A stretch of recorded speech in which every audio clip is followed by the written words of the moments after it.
Sa isang kulungan ng kolonya ng pagmimina, dose-dosenang mga bilanggo ang napipilitang magtrabaho araw-araw habang may suot na espesyal na gadget sa kanilang mga bibig na hindi nagpapahintulot sa kanila na magsalita. Kapag nasira ang isang makina na kilala bilang crusher pit, tinawag ng guard ang bilanggo na si Kay para ayusin ito. Sa loob lamang ng ilang minuto, pinapagana muli ni Kay ang makina. Biglang nagdala ng bagong bilanggo ang mga gwardya, at nagulat ang lahat nang makita si Hatch, ang general na natalo sa digmaang sibil laban kay General Lang. Isang dating rebelde ang tumayo nang makita ang kanyang general, at agad itong sinuntok ng gwardya. Gumanti ang bilanggo ng isang headbutt at ginamit ng isa pang bilanggo ang pagkakataon na suntukin din ang isang gwardya, na inihagis ito sa sahig upang bugbugin siya ng kanyang mga tanikala. Nang maramdamang may paparating na kaguluhan, isa pang guwardiya ang nag-activate ng durog na hukay na binabaliktad ito upang ang mga tanikala sa paligid ng binti ng bilanggo ay hilahin siya patungo rito. Ang lalaki ay nahulog sa lalong madaling panahon at ginutay-gutay sa kamatayan sa ilang segundo. Sa pagkakataong iyon ay nagbigay ng senyales si Hatch sa isang taong nakatago at biglang binaril mula sa malayo ang isang gwardya. Pagkatapos ay nakipagtulungan siya sa mga bilanggo upang simulan ang pagbugbog sa kanilang mga nanghuli. Ginagamit muli ng isang gwardya ang makina upang i-activate ang iba pang mga kadena na naging sanhi ng mas maraming bilanggo na mahulog sa hukay hanggang sa kanilang kamatayan. Sa sandaling magambala ang bantay, si Kay ay nagmamadaling pumunta sa makina at sinubukang pigilan ang masakir. Tanging ang kadena ay nagsimulang hilahin din siya. Kinuha niya ang isang nahulog na sandata mula sa lupa at pinutol ang kadena ng walang pakinabang, kaya wala siyang pagpipilian kundi ang mawalan ng paa. Habang kinakaladkad ng mga tanikala ang kanyang paa, tumalon si Kay pabalik sa makina at sa wakas ay itinigil ito. Sinubukan ng huling gwardiya na tumayo at gumawa si Hatch ng baril na galaw, kaya mabilis siyang napatay ng nakatagong sniper. Tapos hinimatay si Kay. Maya-maya, nagising si Kay sa barko ni Hatch at nalaman niyang binigyan siya ng mekanikal na prosthetic. Gumagamit si Hatch ng device para alisin ang bagay sa bilangguan sa bibig ni Kay at ipinaliwanag niya na iniligtas niya ang iba pang mga rebelde para reformahin ang kanyang hukbo at counterattack. Kilala niya ang ama ni Kay na lumalaban din para sa rebelyon. Sa kasamaang palad, ang ama ni Kay ay nahuli ni General Lang at siya ay papatayin sa loob ng ilang buwan sa anibersaryo ng tagumpay nilang nakilala bilang araw ng pagpapalaya. Alam ni Hatch na si Kay ay isang dalubhasang piloto, kaya nag-aalok siya ng deal. Dapat i-hijack ni Kay ang isang mahalagang barko ng kaaway para makuha ang kumpidensyal na data. Kung matagumpay siya, kukunin siya ni Hatch at gagamitin ang intel na iyon para iligtas ang kanyang ama, kaya pumayag si Kay. Pagkatapos ay inilagay si Kay sa suspendidong animation at ipinuslit sa barko ng kaaway na tinatawag na Arrowhead. Sa kalagitnaan ng biyahe, maagang nagising si Kay gaya ng plano at naghanap ng computer para ma-access ang mga record ng barko. Sa radyo, ipinaliwanag ni Hatch na ang kailangan lang gawin ni Kay ay isaksak ang device at gagawin ng gauntlet ang lahat ng gawain. Habang nagda-download si Kay ng impormasyon, may lumalabas na mensahe sa screen na nagpapaalam sa kanya na magiging vulnerable ang system kung magpapatuloy siya. Sinabi ni Kay kay Hatch na tiniyak sa kanya na ito ay pansamantala lamang at magiging maayos ito. Bumukas ang pulang ilaw, ngunit patuloy na nagda-download si Kay, hanggang sa ipahayag ng isang computer na offline ang mga system at mayroong hindi matatag na aktibidad ng electromagnetic sa labas. Kapag tapos na ang pag-download, kinumpirma ni Hatch na mayroong isang electromagnetic na bagyo sa labas na ginagawang hindi matatag ang mga bagay, kaya hiniling niya kay Kay na ipadala sa kanya ang mga file. Sinimulan ni Kay ang paglipat, ngunit biglang yumanig ang barko at nasira dahil sa kasalukuyang kahinaan nito. Dahil sa interference, nabigo ang paglipat at nawala ng kontak si Kay kay Hatch habang inilalabas ng barko ang lahat ng escape pod kasama ang natutulog na crew. Nagmamadaling pumunta si Kay sa shuttle ng barko bago ito mapaalis din at nawala ng malay kapag bumagsak ito sa pinakamalapit na planeta.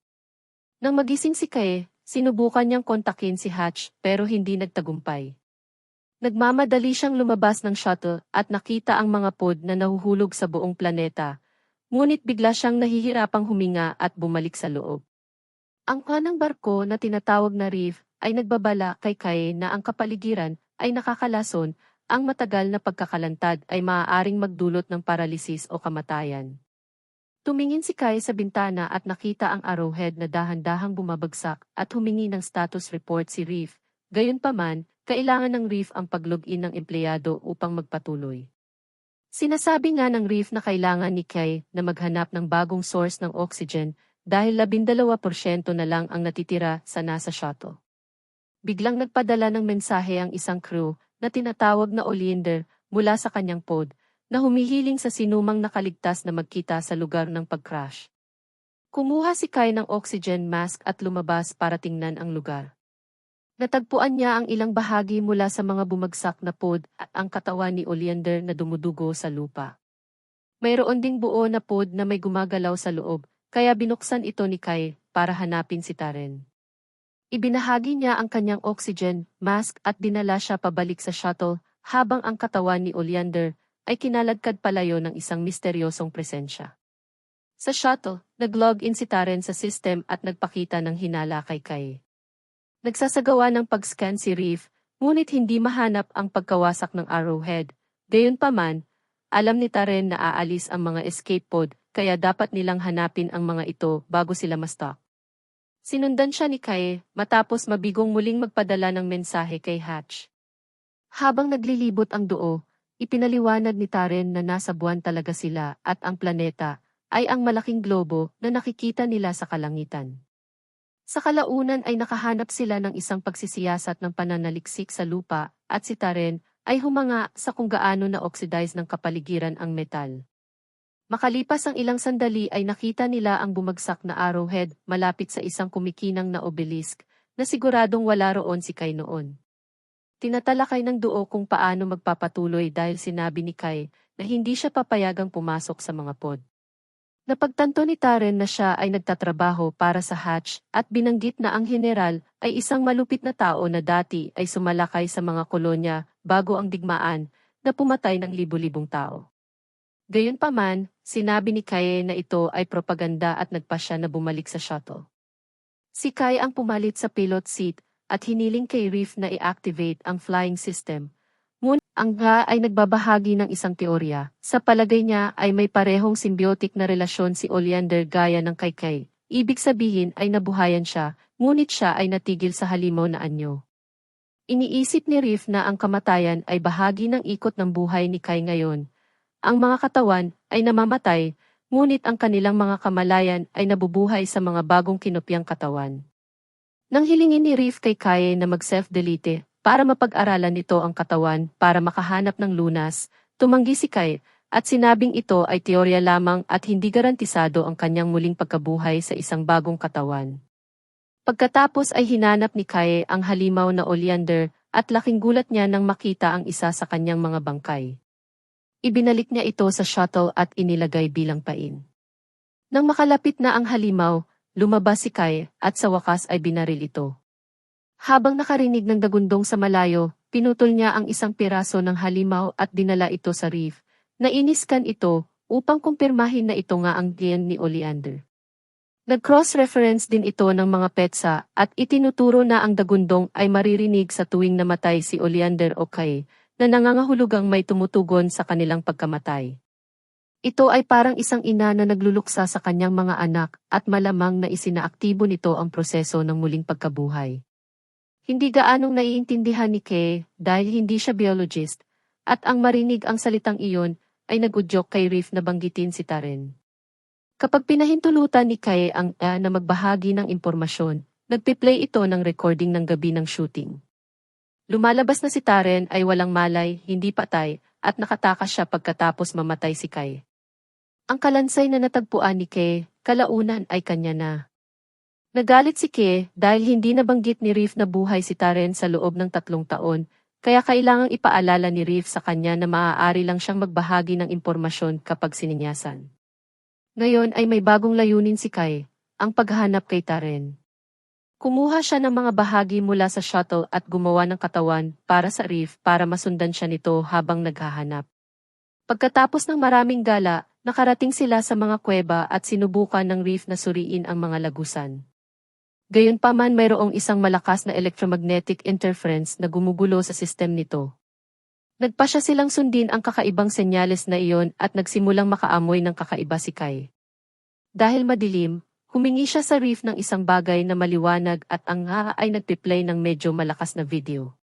Kailangang tumakbo ni Kai para i-disconnecta ang tunog, ngunit huli na, lumabas ang nilalang mula sa mga anino at umatake.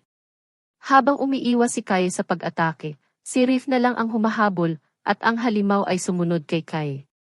Mabilis nitong kinagat ang kanyang braso at ginamit ni Kai ang pagkakataon na tamaan ito ng kanyang palakol na ikinamatay nito. Sa sandaling iyon ang parehong dagundong ay umalingaw-ngaw sa yungid. Sinundan ni Kai ang isang glow sa likod at nakita ang kanyang orihinal na katawan sa tabi ni Oleander. Matapos ang paunang pagkabigla, tinakpan niya ang mukha ni Oleander at nasuffocate siya dahil sa awa. Pinapatay din ito ang kanyang hayop. Ngayon ay dapat gawin ni Kai ang parehong sa kanyang katawan, ngunit hindi niya magawa. Sa halip ay kinuha niya ang kanyang prosthetic na binti at bumalik sa paghahanap kay Taren kasama ng Reef. Sa kalaunan ay nakita nila ang lugar kung saan huling naramdaman ni Reef ang tibok ng puso ni Taren at masasabi ni Kai ang isang bagay na inilunsad sa lupang iyon na nangangahulugang nakatakas siya. Sa sandaling iyon ang screen ni Reef ay nagsimulang mabigo muli at napagtanto ni Kai na ang kanyang prosthetic na binti ang sanhi nito. Nag-check siya sa loob at nakakita ng pulse grenade. Ibig sabihin, hiniling sa kanya ni Hatch na ipadala sa kanya ang mga file sa pamamagitan ng gauntlet dahil hindi niya sinasadyang kunin siya.